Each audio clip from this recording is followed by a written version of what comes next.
नमस्कार दोस्तों। राष्ट्रीय घटनाओं से संबंधित करंट अफेयर की कक्षा में आप सभी का स्वागत है। इस कक्षा में हम देश में घटित महत्वपूर्ण घटनाओं पर चर्चा करेंगे। जो जनवरी माह 2025 में हुई उन तमाम राष्ट्रीय घटनाओं पर चर्चा होगी जो हमारे परीक्षा के लिए उपयोगी है। आइए हम अपनी कक्षा को प्रारंभ करते हैं आज की अपनी पहली सुर्खी के साथ। जो हमारी पहली सुर्खियाँ हैं वो है सी बॉक्स पोर्टल। सी बॉक्स पोर्टल हाल ही में महिला एवं बाल विकास मंत्रालय द्वारा कार्यस्थल पर महिलाओं के यौन उत्पीड़न रोकथाम निषेध और निवारण अधिनियम 2013 के कार्यान्वयन को बढ़ाने के लिए सी बॉक्स पोर्टल लॉन्च किया गया है।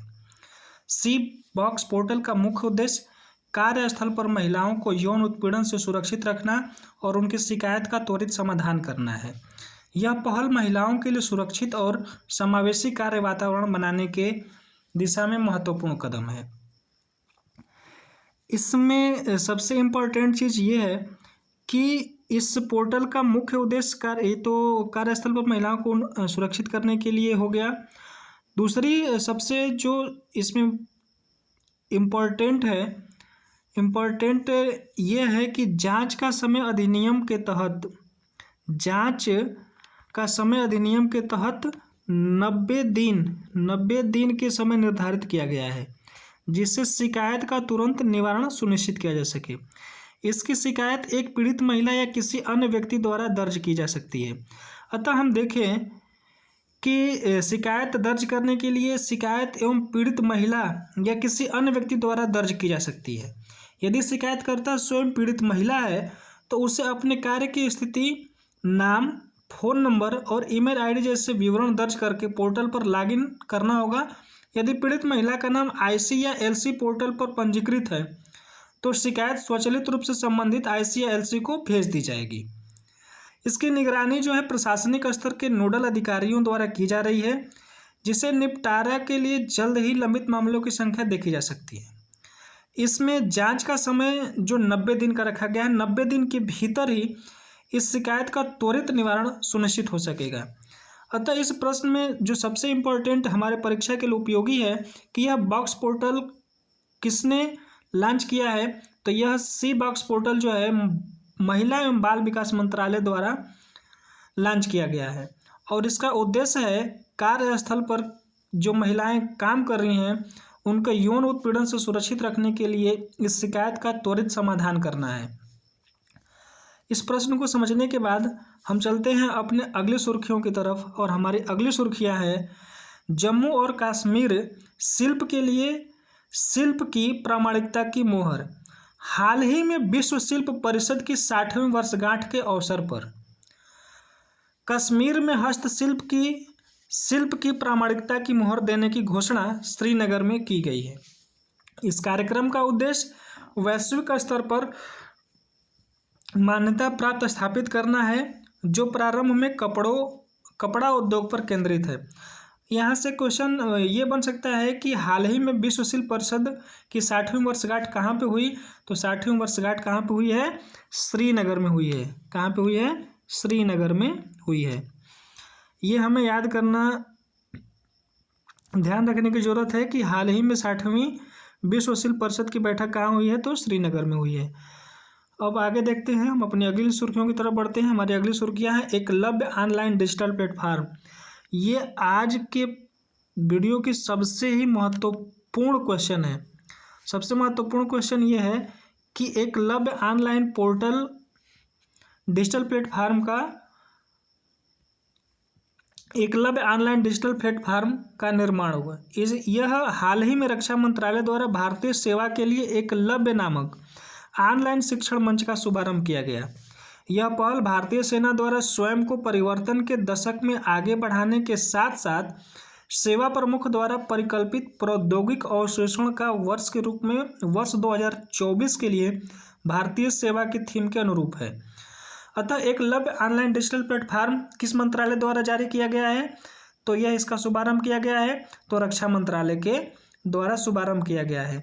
एकलव्य ऑनलाइन डिजिटल प्लेटफार्म को विकसित किसने किया है, तो इस प्लेटफार्म को Bhaskaracharya national institute of space application and geo informatics Gandhinagar के माध्यम से शून्य लागत पर विकसित किया गया है।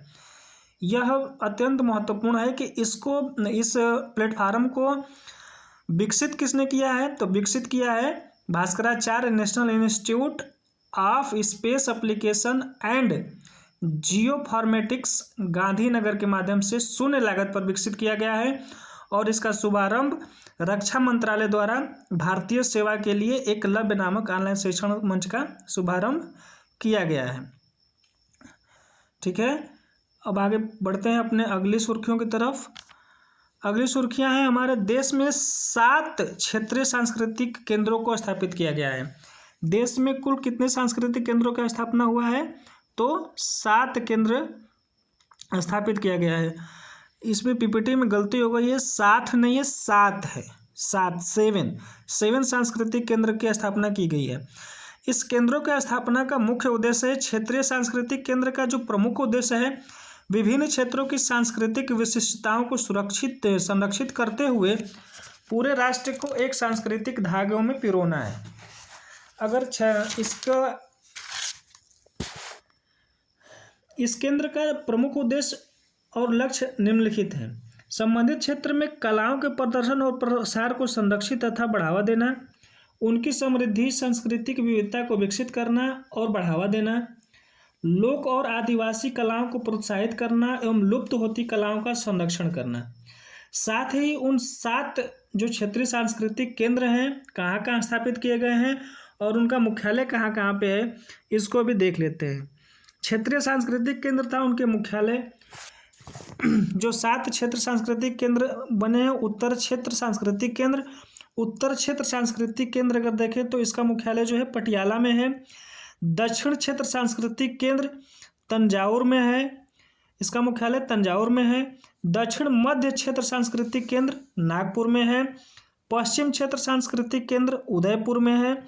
उत्तर मध्य क्षेत्र सांस्कृतिक केंद्र प्रयागराज में है। पूर्वी क्षेत्रीय सांस्कृतिक केंद्र कोलकाता में है। उत्तर पूर्वी क्षेत्र सांस्कृतिक केंद्र दीमापुर में है। अतः इन जो क्षेत्रीय सांस्कृतिक केंद्र हैं और इनके मुख्यालय हैं, इसे हमें एकदम अच्छी तरीके से कंठस्थ कर लेना है, क्योंकि आने वाले एग्जाम में इसमें क्रोनोलॉजी टाइप के क्वेश्चन बनाए जा सकते हैं।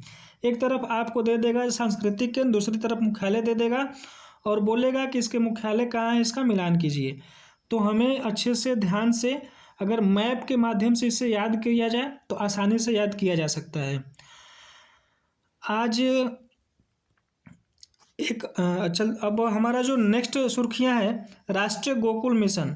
राष्ट्रीय गोकुल मिशन जो अभी हाल ही में लोकसभा की बैठक हुई थी, उसमें मत्स्य पालन, पशुपालन और डेयरी मंत्रालय ने लोकसभा में स्वदेशी गो जातीय नस्लों के संरक्षण एवं दूध उत्पादन को बढ़ाने में राष्ट्रीय गोकुल मिशन की भूमिका पर प्रकाश डाला है। यह योजना 2014 से स्वदेशी गो जातीय नस्लों को विकास और संरक्षण के लिए लागू किया गया है। यह योजना 2400 करोड़ रुपए के बजट परिव्यय के साथ वर्ष 2021 से 2026 तक एक छत्र योजना राष्ट्रीय पशुधन विकास योजना के तहत भी जारी है। इसका जो मुख्य उद्देश्य है कि गो जातीय उत्पादकता को बढ़ावा देना, उच्च गुणवत्ता वाले प्रजनन को बढ़ावा देना, कृत्रिम गर्भाधान सेवाओं में सुधार करना। आरजीएम के कुछ घटक हैं जो उच्च आनुवंशिक योग्यता, दूसरा कृत्रिम गर्भाधान नेटवर्क, तीसरा देसी नस्लों का संरक्षण, चौथा कौशल विकास और जागरूकता। कौशल विकास और जागरूकता को बढ़ाने के लिए इस क्षमता निर्माण कार्यक्रम के माध्यम से कौशल विकास पर ध्यान केंद्रित करना, किसानों को जागरूकता बढ़ाना और गोजातीय प्रजनन में अनुसंधान एवं नवाचार का समर्थन करना है। वित्त पोषण स्वरूप आरजीएम के घटक को बड़े पैमाने पर 100% अनुदान सहायता के आधार पर वित्त पोषित किया जाता है, जिससे कुछ विशिष्ट घटकों में आंशिक सब्सिडी शामिल होती है, जैसे IVF गर्भाधारण, लिंग वर्गीकृत वीर्य, नस्ल गुणन फार्म। ये आज जो जनवरी माह में जितने भी इम्पोर्टेंट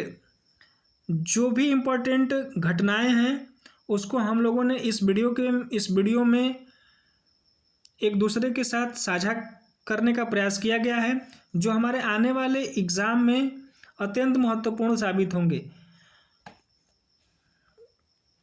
इस वीडियो को आप लोग ज़्यादा से ज़्यादा बार देखें, जिससे हर टॉपिक पे आप लोग क्लियर होते जाएं। और आप लोग अगर वीडियो अच्छी लगती है तो वीडियो को लाइक करें और चैनल को सब्सक्राइब करें। यदि इस वीडियो को आप लोगों के द्वारा ज़्यादा समर्थन और प्यार मिलेगा तो निश्चित तौर पर यह सीरीज एक ऐसी सीरीज साबित होगी जो हमारे समीक्षा अधिकारी, UPPCS मेंस या अन्य जितने भी परीक्षाएं आने वाली हैं उसके लिए एक रामबाण साबित होगा। धन्यवाद।